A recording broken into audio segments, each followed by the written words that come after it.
என்னம்மா தட்டக்கடை சுற்றி பார்த்துட்டு இருக்கிற? ஆமா. அந்த பகுதி காடு அறுத்தேன். ஒரு 2 பேர் கூப்பிட்டேன்.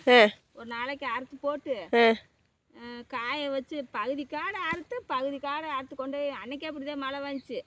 பூரா கட்டி கொண்டு போய் அடைஞ்சு இந்த பகுதிக்கு 2 ஆளை வர சொன்னேன் அறுத்தலான்னு. அவங்க இன்னைக்கு நாளைக்குன்னு அறுத்தலாம். அப்பா சொன்னார் நம்ம 2 பேரா கூட அறுத்தலாம் எதுக்குன்னாரு.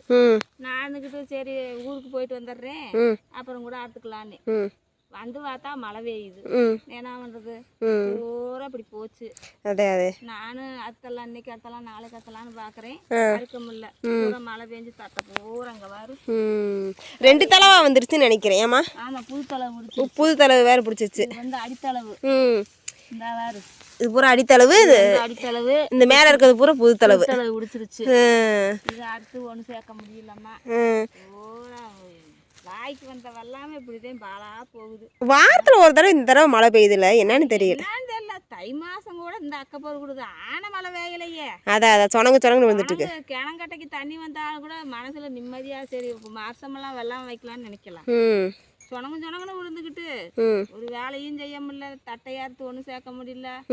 வைக்கிறது எல்லாமே இப்படி போகுது. என்ன பண்றதுன்னு தெரியல. நீங்க இந்த பகுதி காடு மட்டும்தான் அறுத்துருக்கீங்க. அறுத்துருக்குறேன். அது என்ன பகுதி காடு அப்படியே இருக்குது. பாப்போம் இதுக்கு என்னைக்கு நல்ல நேரம் வருதுன்னு. எப்ப நல்ல நேரம் வந்து ஓட்டு ஆகுமோ தெரியல. சரி பின்ன வா இப்ப காண அறுத்துக்கிட்டு போட்டுறாத. பார்த்தா உங்க அப்பா செருப்புலேயே அடிக்கும். சரி போ போகலாம்.